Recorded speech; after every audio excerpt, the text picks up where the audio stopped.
Это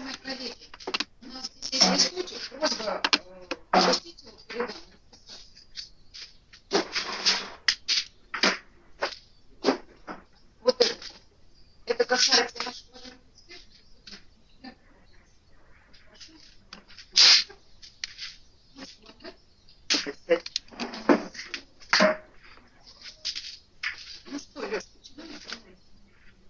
Вьетнам, как будто нас не слышно, нам с вами не разговаривают. Попробуйте. Да, не, может быть, они просто реагируют. Dear Vietnamese colleague,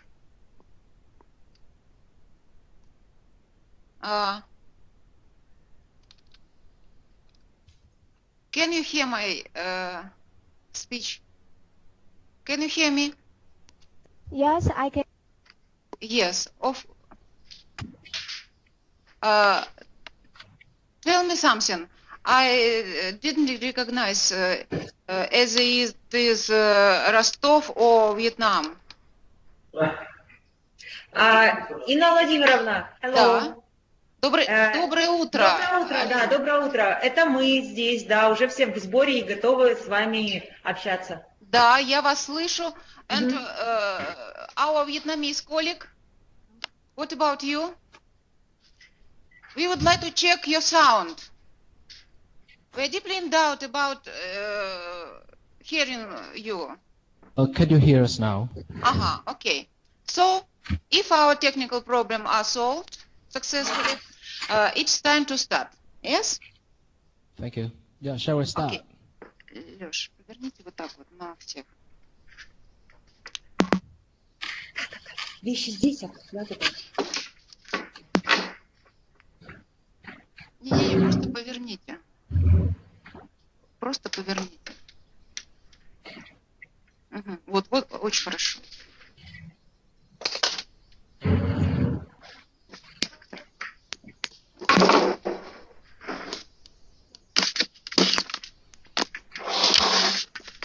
Не надо, все нормально.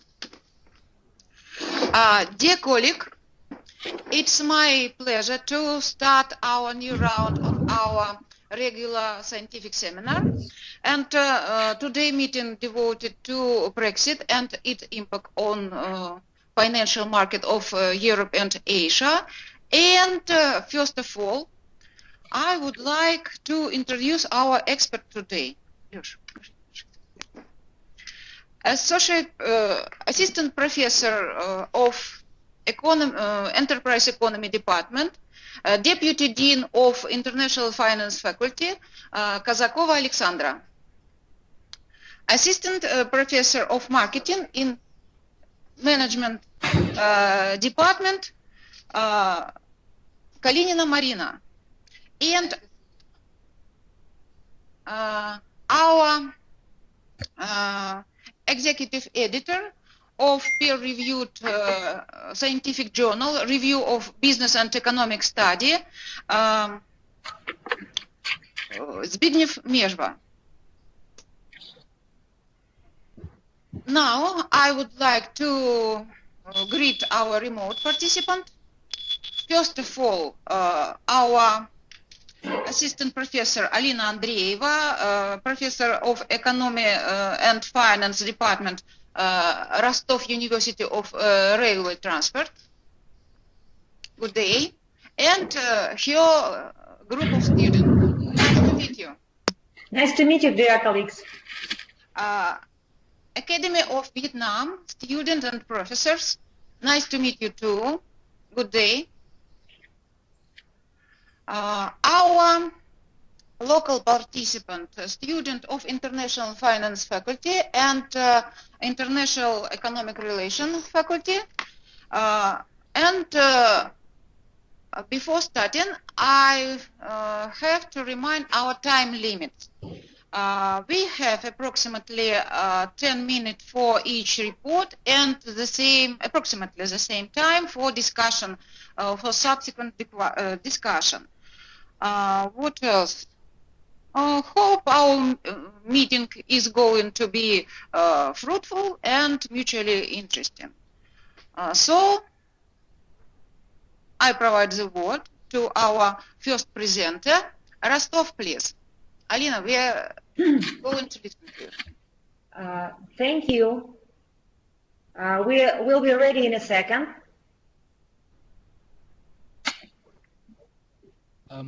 Thank you, and it's our pleasure today to have the meeting with you in terms of the research about Brexit. Excuse me, Vietnam. It's not your turn now. Now it's turn of Rostov, please. Your presentation is second one. I remind. I send you our agenda. Look at it, please. Alina. We just want to introduce. Okay, that's fine. We are waiting for your presentation. Inna Vladimirovna, we would like to ask Alexei to download our presentation in order to be seen for everybody on all the screens. So, just a minute. We'll open your presentation. Thank you. In a second.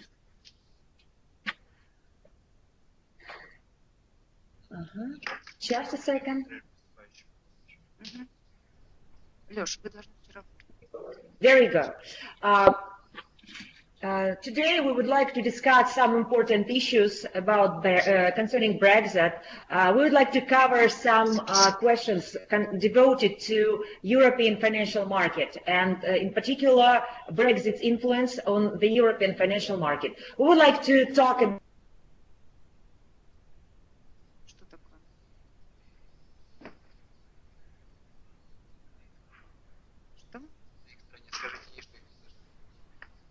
Okay, Alina.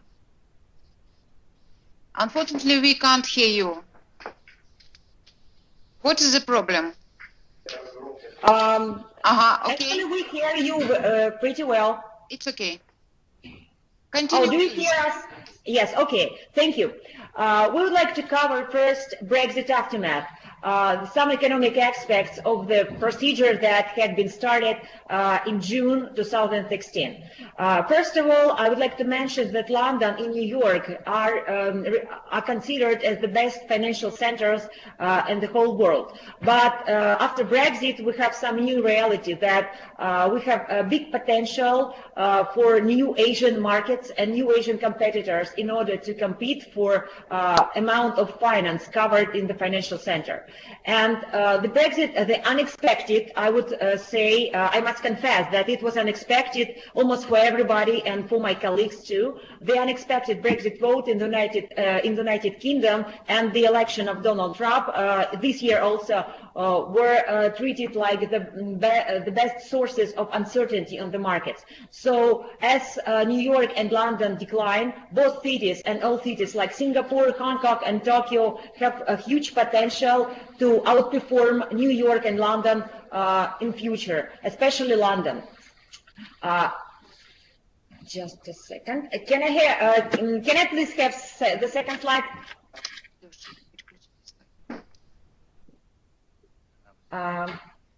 Here and the third slide with the picture. I would like to concentrate on some aspects of the US stock market, how it reacted on Brexit and US election, because there were huge risks of uncertainty, and uncertainty is the particular aspect of finance. That aspect and finance interrelate both. So can I have the third slide, please?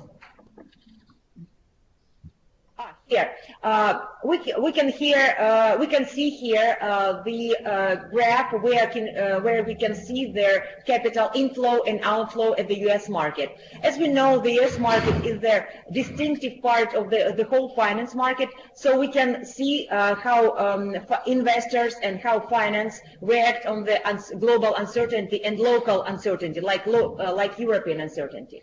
So, what are new risks or new opportunities for UK and EU banks and after Brexit? So let's concentrate on the inflation. First of all, inflation rate was the highest inflation in the United Kingdom since September 2013. And what are the main risks of Brexit? Brexit is not only about tariffs imposing on Britain companies, Britain banks, Britain people. It's actually the opportunity for the whole Britain, as I can see it, personally me and my colleagues, that first of all, the negative outcome of Brexit is that Britain banks and Britain firms would pay much more fees to access the whole EU market. The second reason why Brexit is new risk, that it had never been an experience that UK financial market and EU financial market function separately. So the other important things here is that UK banks need to submit new structure and offer some new strategy and business models for the banks in order to become competitive on the EU market. For example, they have to concentrate on some strategic aspects of how transferring money from to the customers, and how to offer special deals in order to be competitive with the markets that are remain in the European Union. So overall, banks in London, based in London, have 5 years to prepare and submit new documents and new strategy. But actually, they started to getting ready today. They are aimed at 2-year plan that will help them to deal with the Article 50 regulations. As we know, Article 50 regulations is devoted to the 2-year process of actual Brexit procedure, getting out of European Union. So, for example, here we can see several numbers as we cover risks and opportunities for United Kingdom and European Union financial market. For example, only 10% of all bank lending in the United Kingdom supports non-financial businesses. It means that a lot of banks in the United Kingdom and the European Union in particular do finance the financial sector, the speculative sector, the stock sector. And Brexit for the United Kingdom can be treated as a new opportunity to start, to start finance real sector economy, and to start gaining competitive advantages of the real sector economy. I would mention that real sector economy is not only just production, it's a high-tech sector and fintech sector as well.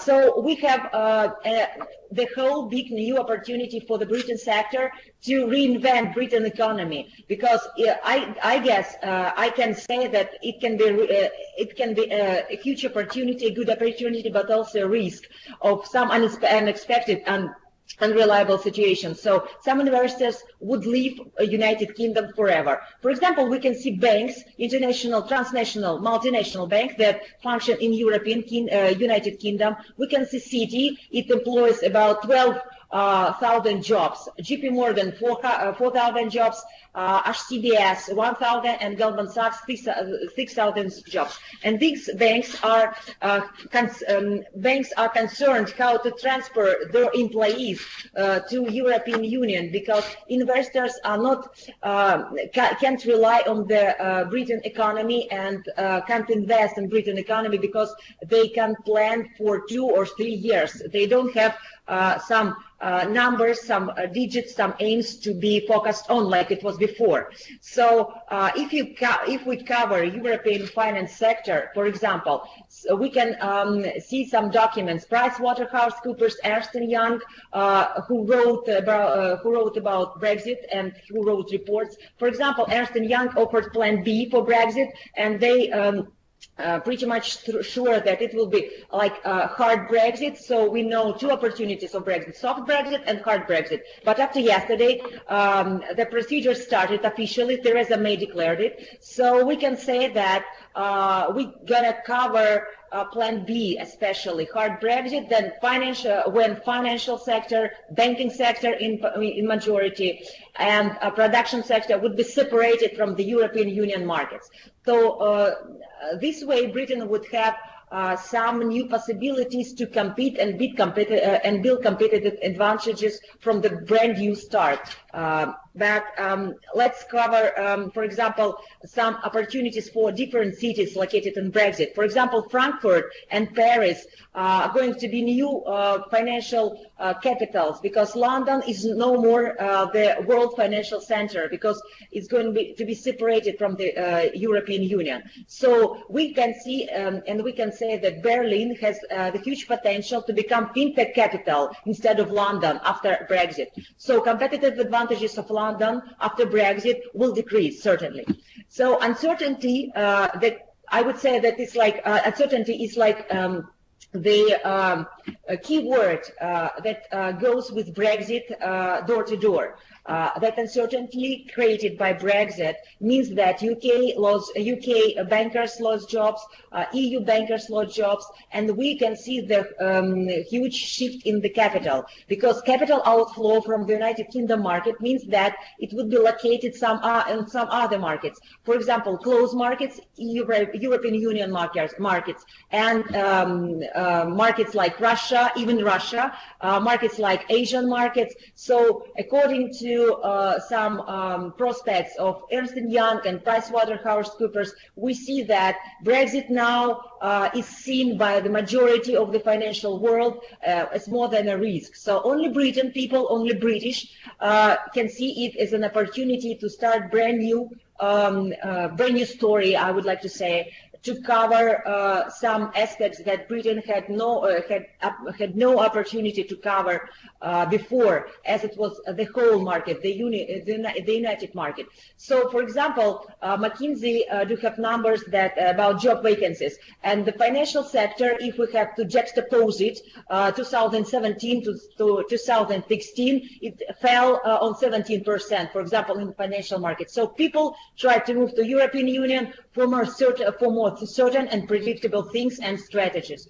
Thus, to sum up, I would like to say that London would have that Brexit is a huge challenge, not only for London but also for the whole world. For example, the way London did it left the whole market, the united market, will be the example, can be the example for other countries. For example, the north of Italy, Greece, and some other countries. So the whole world actually have its eyes on European market and have its eyes on Britain, because we have never ever had such an example of the developed, well-developed, and the most developed in the financial sector economy, leaving the market that actually was functioning well.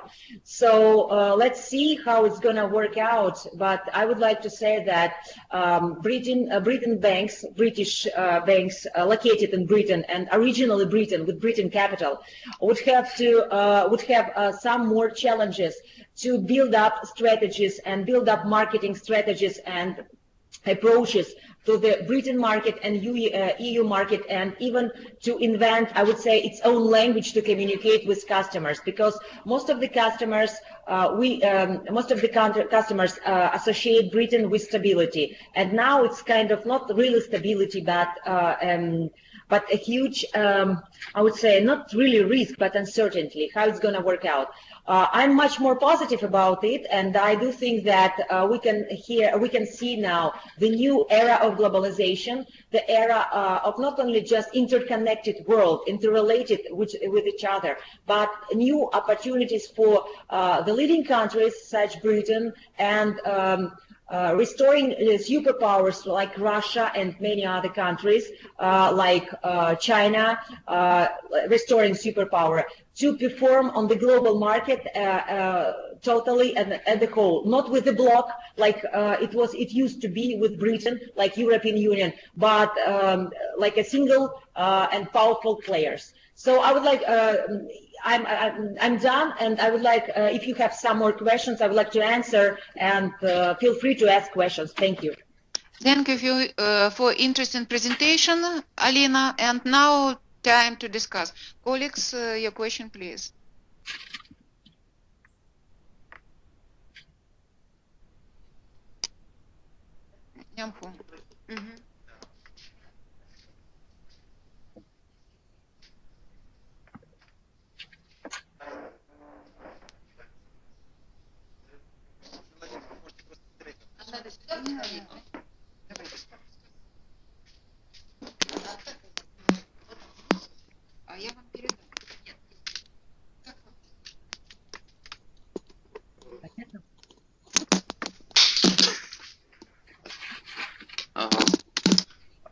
question about interest rate. So as uncertainty increases in the market, the market participants requires increased risk premium.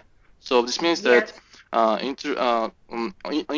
incomes on government bonds should increase, and also this will influence overall financial markets return. So does Brexit influence the financial market in terms of interest rate and risk premium?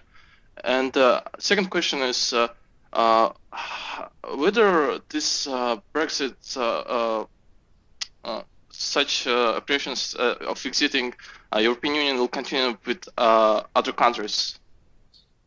Thank you for 2 questions. I got them, and I would like to answer on the first questions. Absolutely, you covered the just precise detail of the main risk of the whole investors of the whole world, because as interest rates is getting higher, some capital outflow can be seen to European Union. So European Union will just only benefit from it. And also, as I mentioned, Asian markets and even Russian markets, because, for example, if to invest in Russian ruble, it's kind of much more certainty before 2018 and president election here in Russia than now in Great Britain. Sounds funny, but it's like it is. So interest rates will absolutely go higher, and some investors that are aimed on the speculated revenue will remain on the Britain market as well. So we can see people who are getting higher return before on speculative operations, so they will remain. All the markets have this speculative investors, so they will remain everywhere because they are aimed and they're high revenue and they pay high risk premium. And the second question, yes, absolutely. I would say that not all countries have the potential to exit European Union like Britain has. So for example, Britain have the absolutely competitive advantages on the financial market and the labor market. So financial market will perform better as Britain leaves European Union.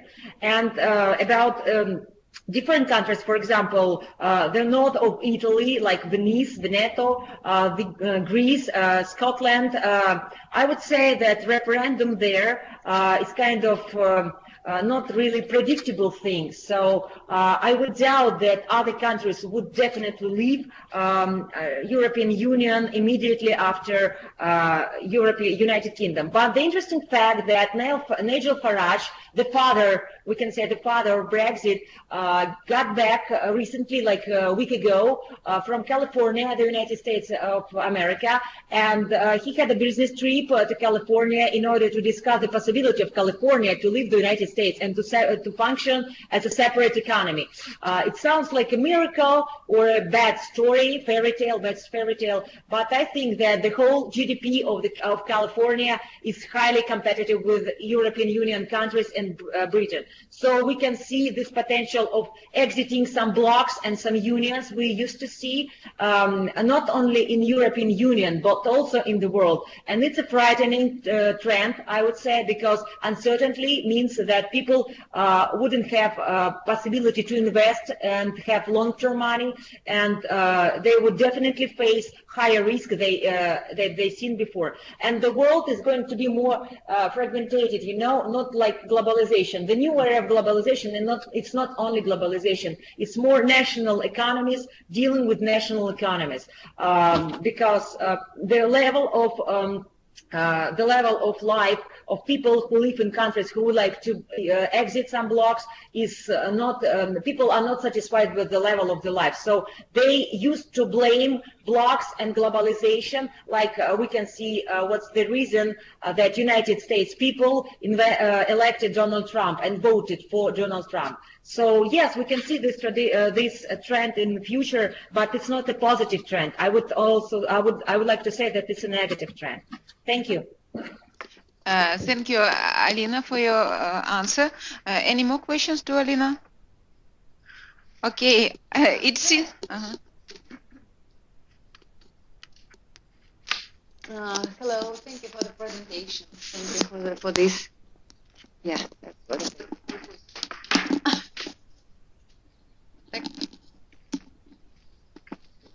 Okay. Thank you, Alina. I think I have also two questions. The first question is how positive you are that really this exit will take place. And the transition period, for how long will it last? In different sources, I found just different understanding of such a point. That's the first thing. The second is then we have to live in such a situation of uncertainty, in so-called transition period, which always is not a good thing to be in. And how will it influence, from your point of view, on the contracting, on the trade agreements which was made between countries, from the point of international marketing view? How countries and companies will feel and feel at the moment and will behave considering this uncertainty, and it looks like that a lot of things have to be rearranged at the moment. Great questions, thank you. I would like to answer the first one.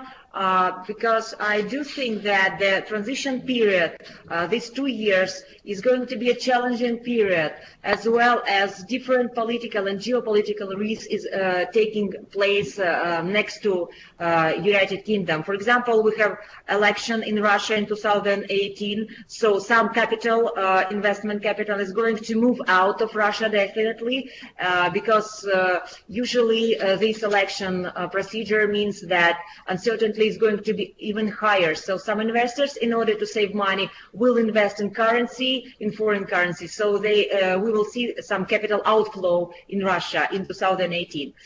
In the United States, we also can see the uncertainty and unpopularity of Donald Trump among the second part of Americans who voted for Hillary, who voted for, who didn't vote for the strategy of Donald Trump. So Britain, with different, like, Britain starts now with definite relations to the rest of the world and definite aims, some more or less definite aims to exit European Union and to start its own story as a Britain Empire or whatever. So during these 2 years, we can face uncertainty on in the countries that are trade partners of which are trade partners of the United Kingdom. So some shifts and some adjustments will definitely be made. So I don't think that British will exit in 2 years. British will be as positive as it is now to leave European Union, because different risks will definitely happen on different economies. And to consider, without embellishment, to consider global risk that like risk of the global terrorism, Britain may avoid it because it will be out of the European Union, and risk of terroristic attacks happening almost like in France, in Germany, we know last year, these horrible terroristic attacks. Britain will try to separate its market and its people from this geopolitical reality we can see now because of their war on Syria and things like this. So Britain won't be as positive as it is now, and I think that the whole bunch of risks will realize in these 2 years, will take place in these 2 years. And the second question, how about like international marketing for international multinational companies? It's a big challenge for them also, but I do think this challenge is more positive because they can introduce their goods and their services to new market, and actually they would need some finance resources to build up new strategy for marketing. For example, Britain banks are now more tied to a strategy like mobile only to touch instead of mobile plus, mobile only to touch European Union customers. In order they would have some different locations, so they would have to develop some other omni-channel relations with their customers. For example, as for multinational companies, I would like to say that different trade agreements that are made now are not subject to revise. That like they during this period, it's going to be settled like it was before. But during this year, this period of time, starting from yesterday, May 29th, they gonna cover some new aspects of tariffs, unions, and tariff agreements. I would anticipate higher tariffs on Britain goods and higher tariffs for for European Union goods that will be on the European Union market. And I would say even that we can see in a year or in a half a year, even in a policy of protectionism, of a new protectionism on Britain market, and also on the European market concerning and towards United Kingdom goods. So we can even get back to 19th or 20th century when it's everything started in the European Union. So we can see, it would be interesting to see how it's going to work, but I would say that we can see a new wave or a new line or a new introduction of neo-protectionism on the Britain market. Thank you, Alina. Unfortunately, we have time a minute, and it's my duty as moderator to terminate our interesting discussion and to provide the word our next presenter, our next reporter, our Vietnamese colleagues. Are you ready to? Vietnam, Banking Academy of Vietnam, I provide the word to you. Yes, we're ready. Okay, so we are ready to listen to you.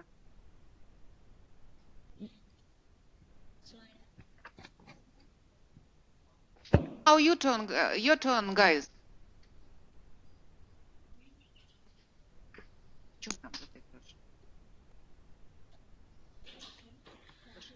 Hi everyone, can you hear me?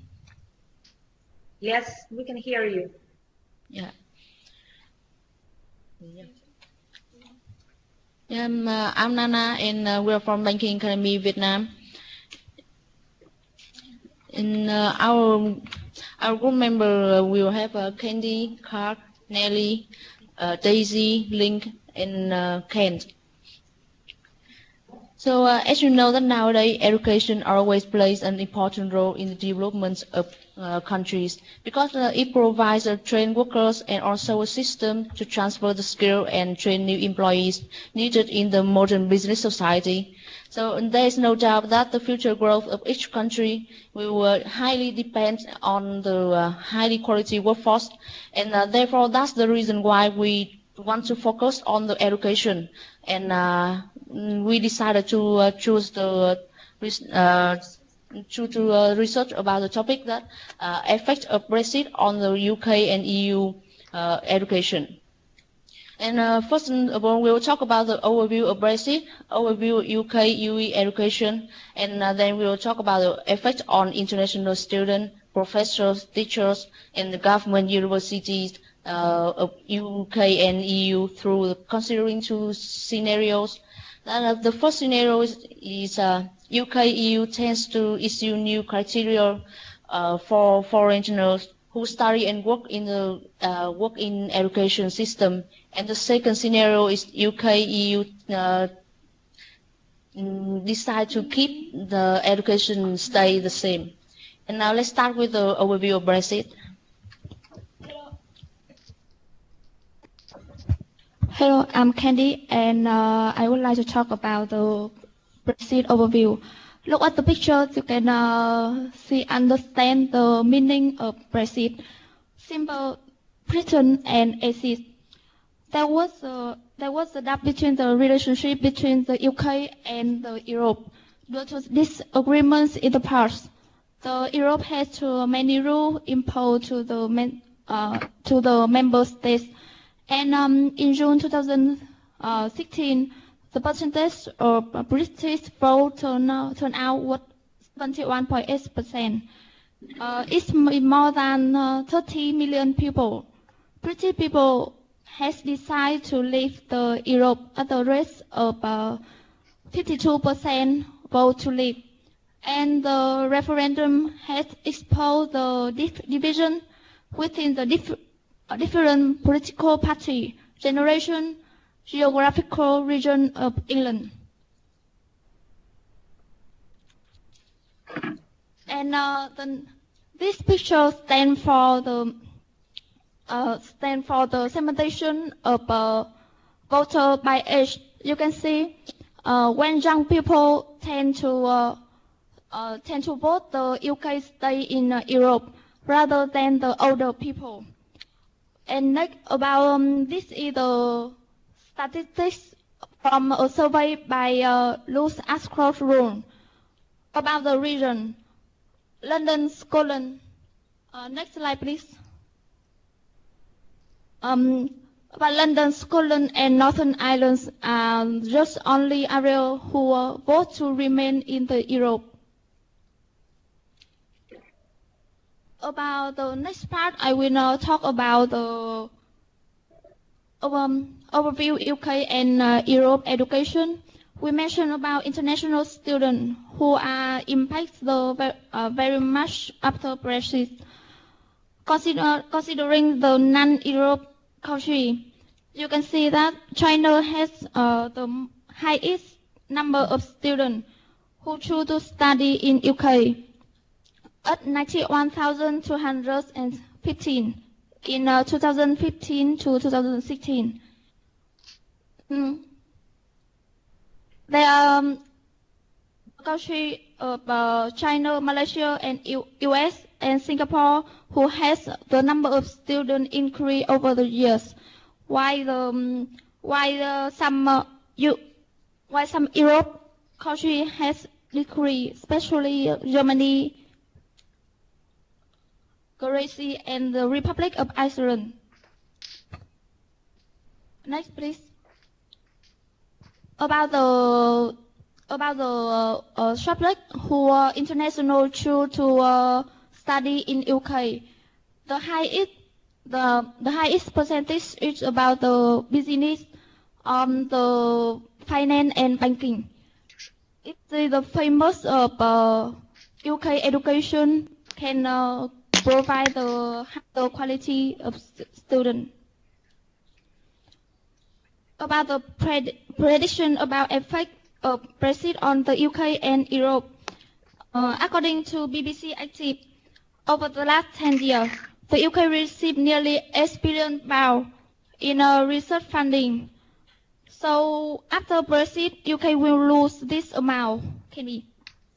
About the tuition fee, in short term, there are no change for EU students who want to study in UK in 2017 to 2018. But in the long term, this fee can increase and visa process can be more complex when Europe student will become the international student. That can lead to a significant reduction in the number of Europe students choosing UK for further education. And the same happened with the UK student. And next part, we will introduce about two scenarios. Our first speculation is that UK and EU will issue new educational criteria for their foreign students. From the UK perspective, it is because that the EU students contribute a great amount of tuition fees and research fund for the UK. So we speculate that the UK would not sacrifice this amount by posing the strictly criteria. Instead, they would impose less strict criteria, and that even there would be a special treatment for the excellent students. However, for international students like us, the Vietnamese or the Russian students, the criteria may be more strictful. As Theresa May, the Home Secretary of the UK, she said that there would be a two-tier visas for international students, which means that our university quality will be tied with our visa. If we went to a low-quality university, we will be forced to go back home once the course is done. And the same goes with the high quality. If we attend these courses, our chance of staying in UK and work there will be higher. From this perspective of EU, it is clear that the EU would want to receive back their students. Next slide, please. As you can see from this graph, the number of EU students to UK and vice versa prior to Brexit has a large gap here. Once the Brexit occurs, we speculate that the EU would like to balance out this gap by attracting more students of EU coming back to their home country. Next slide, please. As the Maastricht University of Netherlands, they speculate that after Brexit occurs, they would raise the tuition fee for British students to see that it is an exponential growth. So, as in overall, we conclude that the UK may lose a good part of students, while the EU will receive more, and for some extent, the lack of labor force would occur to the UK, while this will be increased in the EU. So the next scenario will be presented. The next scenario is about the UK and EU keeps education stay the same. The benefit both UK and EU and UK could keep education stay the same by signing the contracts, which includes the same education benefits as the previous. However, the school fee of EU students studying in UK may be increased to equal with the international student, vice versa. I want to focus on the Erasmus program, that the program for exchange students in UK and Europe. The definition is the program is a student exchange program that provides funding for students who want to study across Europe as part of their degree course. And the Erasmus program was funded by EU. Erasmus has been running for over 25 years, and in that time over 200,000 British students have benefited from the super opportunity on offer. And the Erasmus Plus has signed in 2013, and it is $47 billion has been funded. The first part I want to share is that in the short term, the same as before Brexit happened, the government wants to guarantee the stability for students enrolled in 2017.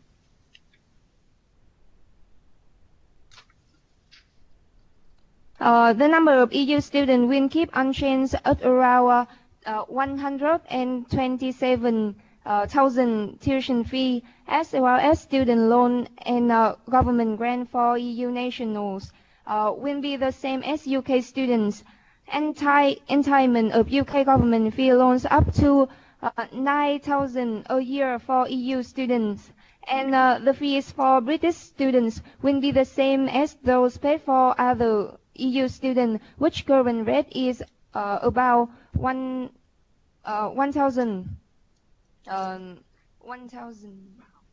pounds.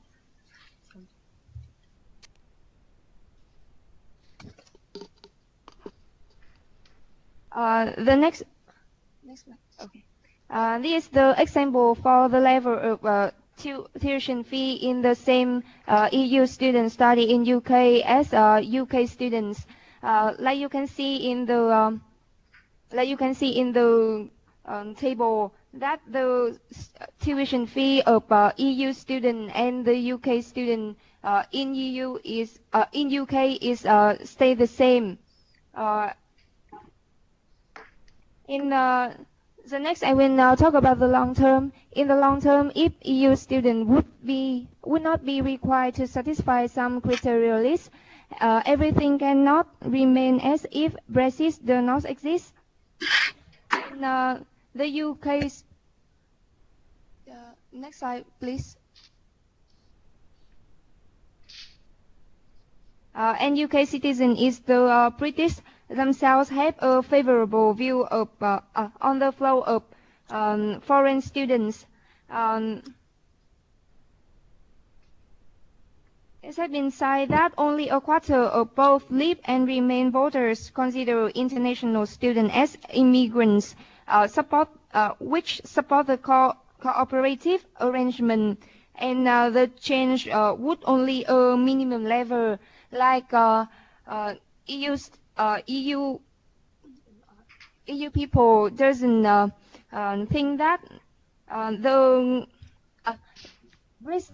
British people does not think that don't think that UK.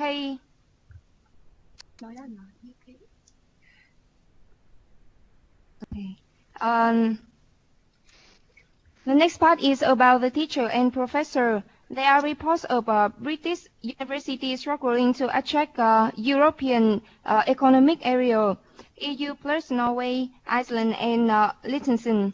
80.7% of academic staff is its member institutions in 2011 and 2012, where EU nationals. 60% of researchers at British University currently come from other EU states, and the UK is one of the largest recipients of research funding in EU. Over the period 2007 and 2013, the UK received 8.8 billion euros out of a total 107 billion euros expenditure on research, development, and innovation in EU member states, associates, and third countries.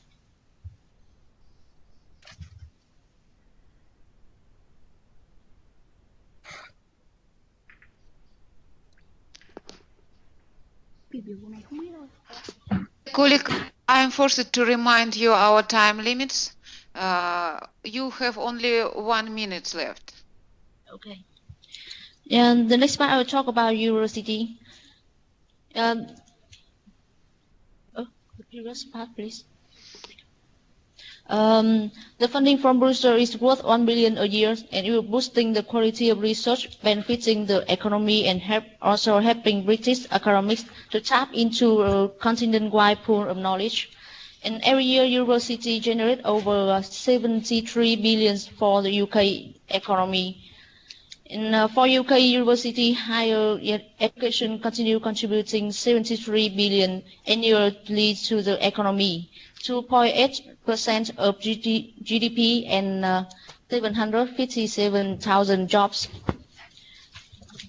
And next slide, please. And according to PEARS, the number of prospective EU students.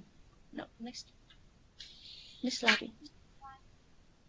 According to PEARS, the number of prospective EU students choosing to study in UK might fail as a result of Brexit. About 127,000 EU nationals studying in UK University over last 10 years. So therefore, if the number of these students reduce, the income of students will reduce. The income of university will also reduce. And dear Vietnamese colleague, thank you for your presentation.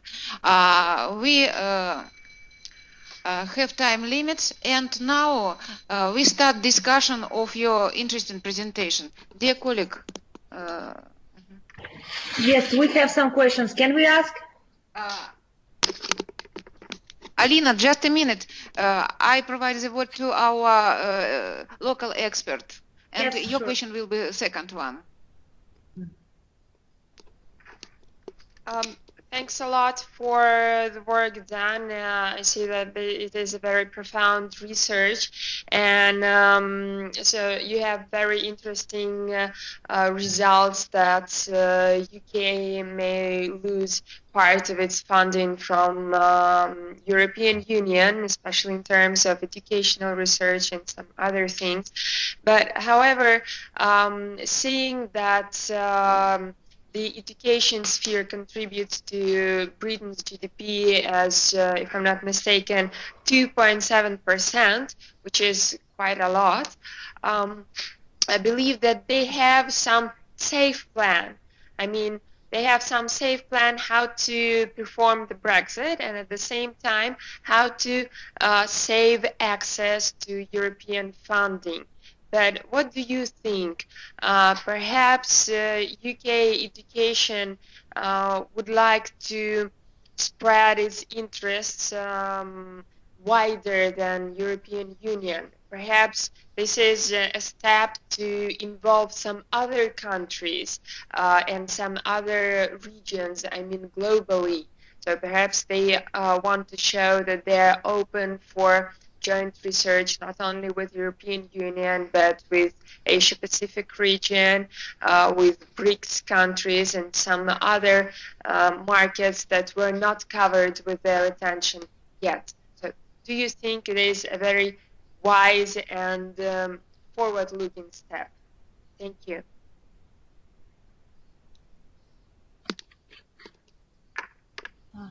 Thank you for your question. In our presentation, we focus on the effect of Brexit on UK and EU education. And, like you told that EU have funded a lot in UK, so that they have to widen their plan for other countries like Asian countries. And in the slide we have before that the Chinese who come to UK is increasing. Malaysia is also too, and especially United States is come from 16,000 to 17,000 in from 2013 to 2016. And we want to focus on that because EU funded a lot in UK, so they tend to contract more, sign more contract about the education. Do you have any more question? Thanks for answer. Alina, now your turn. We have two questions, and the first question is from me.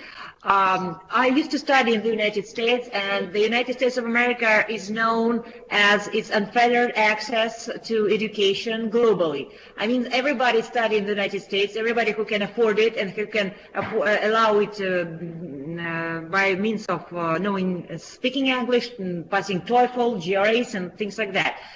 Don't you think that the United Kingdom, after Brexit, will become soon, not really soon, but like in the period of 5 years, known as the next or the second United States of America? I mean, in terms of education, and this notion and this myth that United Kingdom education will be more precise and not broaded, connected with the European Union education. I mean, I can see only benefit. I can say that there are only benefits for United Kingdom education, but it will have more power and more opportunity to develop as its own, not tamed and not interrelated with EU education.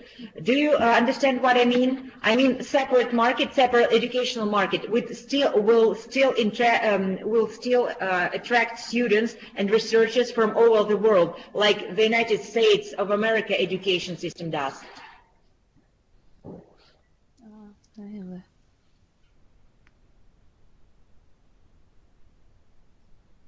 What I actually meant that do you think that United Kingdom will have an opportunity to develop its own educational system and to expand it like the United States of America did?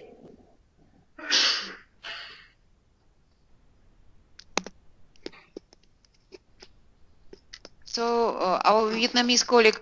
The answer is, we know that the U.S. is having the education system access globally. However, we believe that the UK still have several advantages in the education system, especially the financial sector. Based on their reputation about the long-term education system from the UK, and based on the difference in their culture, and because when the student choose to study in different culture, in different countries and different market, they tend to find different things. For example, the student who tends to study in the UK, they sometimes prefer something else. So that's why we expect that, and we believe that the UK can still have their educational system increased, especially in those markets who does not really directly affected by the Brexit. For example, the market of the Asian. Mm-hmm. Thank you. Okay. Yeah, thank you. Thank you, dear colleague, for your interesting questions.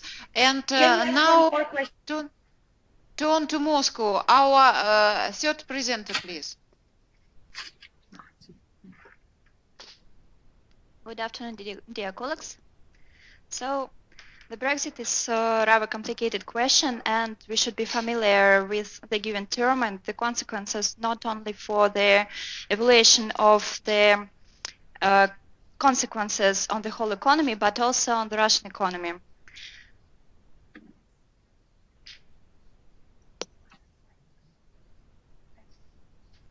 Pardon, can you repeat?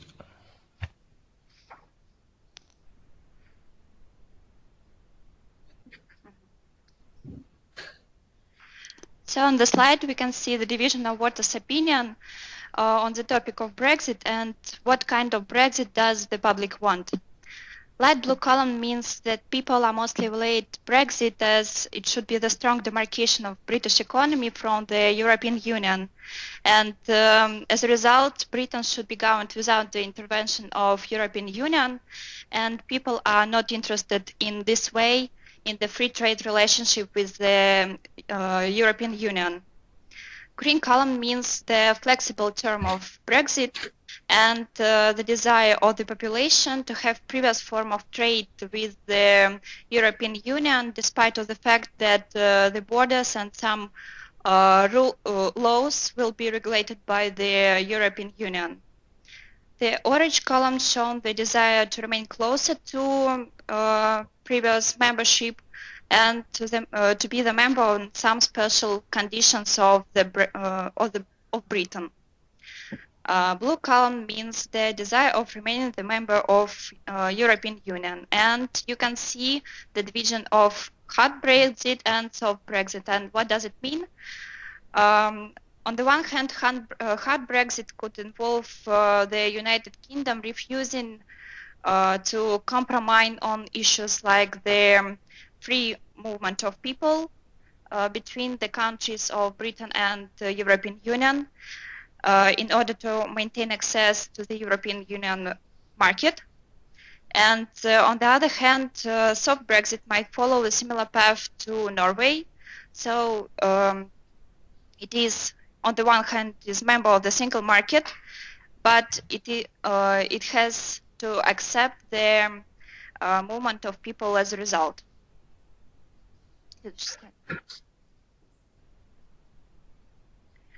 Eurosceptical moods in United Kingdom were strong even in that time. The single Europe didn't exist, and it's obvious that Brexit is considered to be the catastrophe for European Union with the background of migratory crisis and economic problems, and it's awfully to allow losing of such financial center as Great Britain. There is the problem duality in United Kingdom of leaving European Union or remaining in the European Union. What is considered to the membership contribution? As for remaining there, remaining in European Union, the profit on access to European single market considerably exceeds expenses on membership in the European Union, and it's really benefit for Great Britain. And to leave, Britain will be able to see sending billion of pounds annually to Brussels, but despite this, it can spend more money for healthcare, education, and some own expenses. European membership cost to the British business more than 600 million pounds sterling a week. As for immigration, immigration on the one hand is useful to the economy of European migrants, and they pay more taxes to the Britain government when they receive governmental benefits. And Great Britain will return the complete control over the borders, leading to decrease in number of migrants, because nowadays France limit the constraint of migrants in Calais from the countries of Asia and Africa.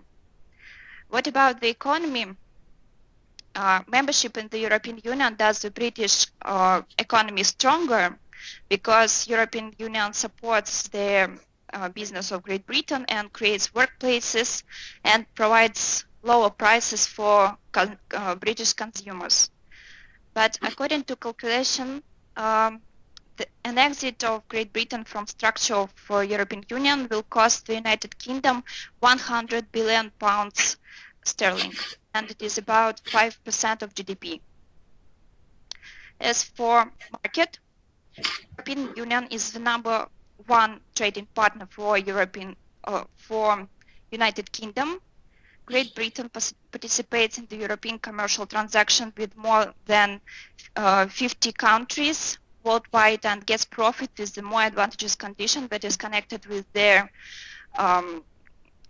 commercial transaction with the European Union. Exit from the European Union will create large risks as trade barriers and duties will be entered. Great Britain will be able to benefit from freedom on its own trade agreements with other countries such as China and India.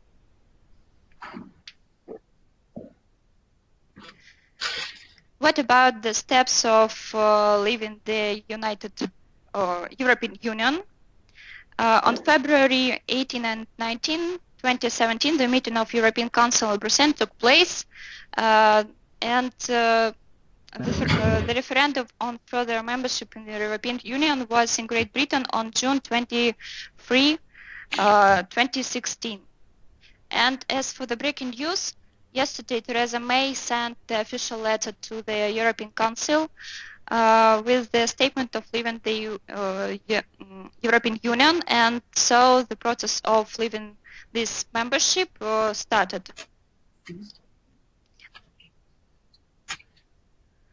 On the slide you can see the division of the results and votes, and the division of votes were practically identical, but still the leaving votes suppressed, and the results were as follows. To leave votes were 51.9% and to remain 48.1%. Here you can see this the graph of pound slumping the day after the referendum. The rate of the British pound dropped against the American dollar by 10%, having the decrease from the mark of 1.5 to 1.52. The British pound sterling for the first time since March 2009 fell below a mark of $1.4 per pound. Here you can see the graph of inflation rising, euro currency depreciation. The growth for the rate of inflation in Great Britain exceeds forecast, and in September 2016, the index of annual consumer prices raised to 1%. And the September jump of inflation demonstrates that prices will grow even more because of collapse of pound of sterling.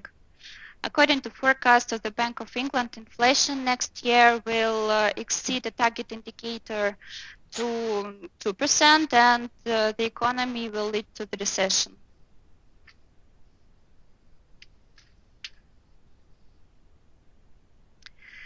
News about the victory of supporters of Brexit rendered a strong depressive effect on the European stock market.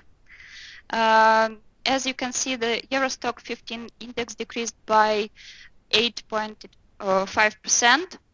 The Frankfurt exchange was closed with loss of 6.82%. The London exchange opened with falling result almost of 7%. Asia also reacted on Brexit by falling of the main market indicator, main quotation. The Japanese Nikkei dropped more than 8%. It is the most essential recession after the earthquake in 2011, and it brought to 10% fall of the market.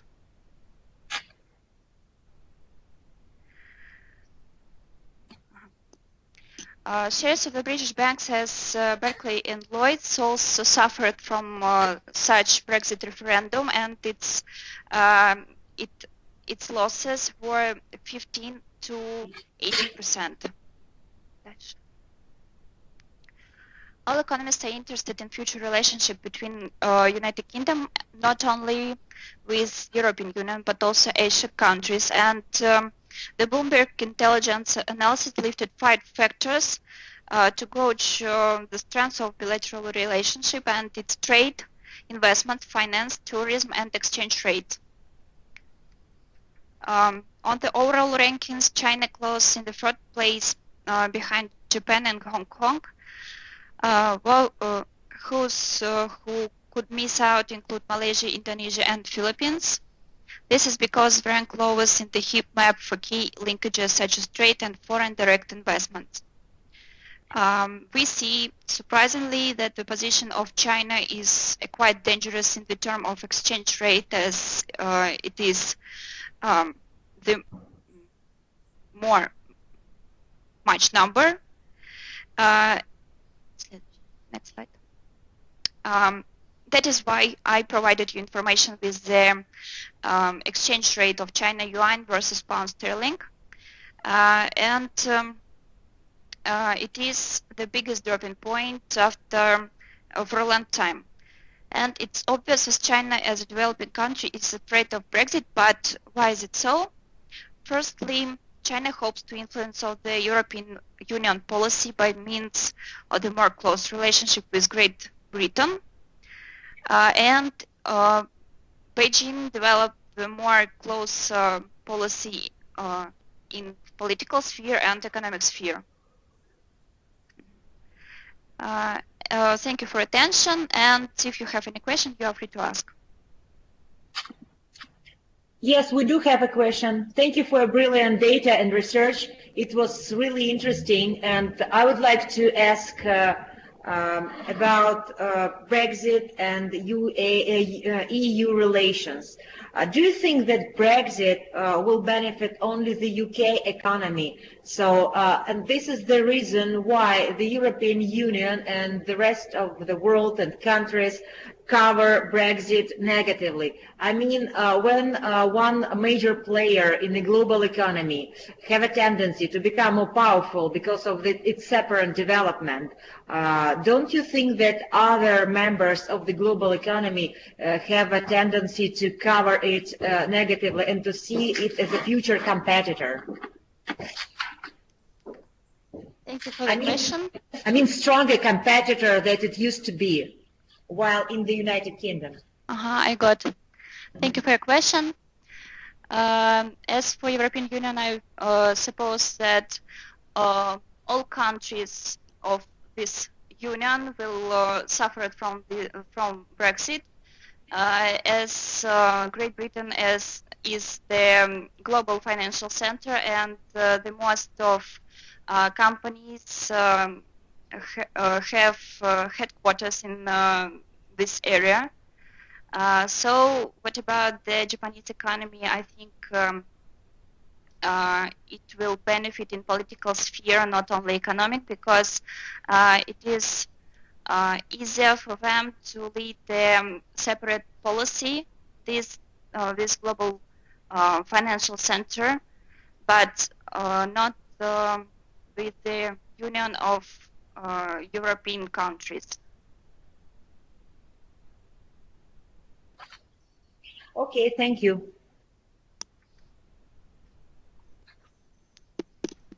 Okay, dear colleague, any more questions?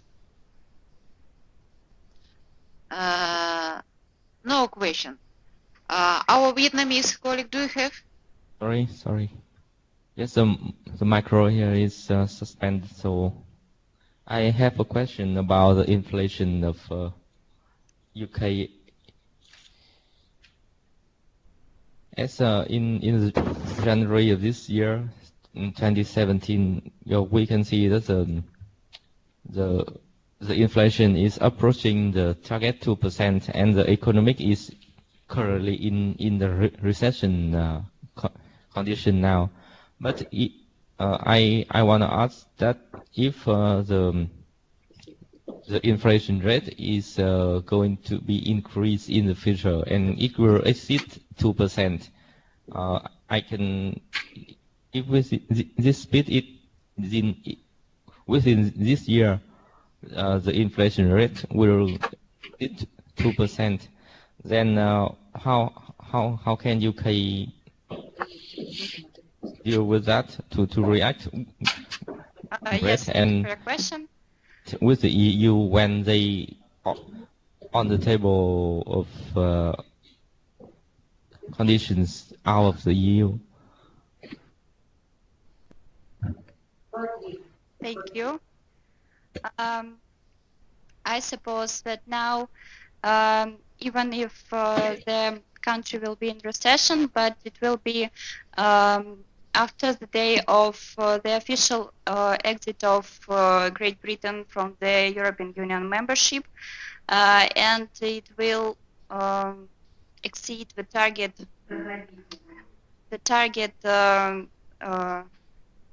number of 2% of inflation rate, and I think it will be even the more much number and rate, because global financial center will be suffered, and the economy will be in recession.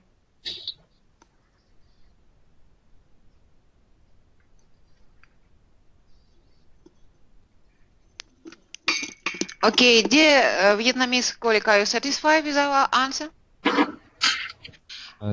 Okay, as a moderator, I could say that our agenda is exhausted. Thank you for constructive dialogue, and I would like to provide the word to our respectable expert, executive editor of our English language journal, Review of Business and Economic Study, Zbigniew Mezhva.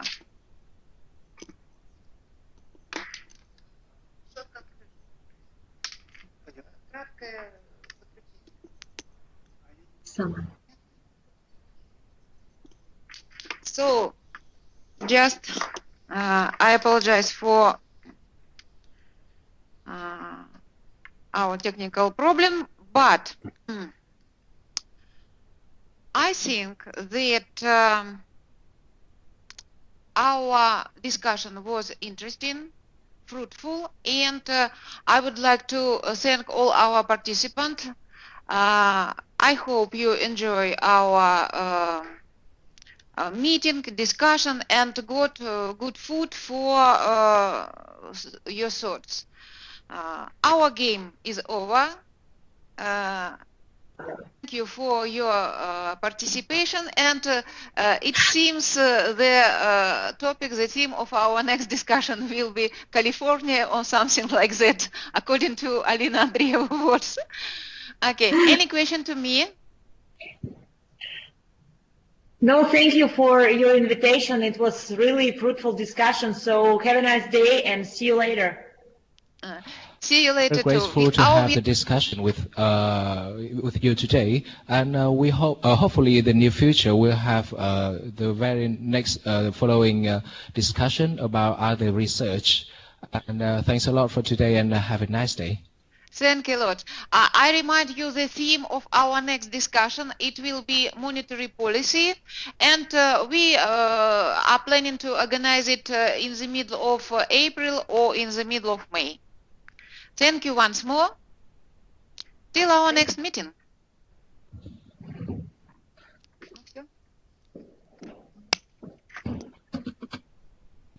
Okay, we will conclude all the presentation today, and we'll report it back to the Research Institute of Banking Academy of Vietnam, and we're going to have the following contact with you later. Thank you. Thank you.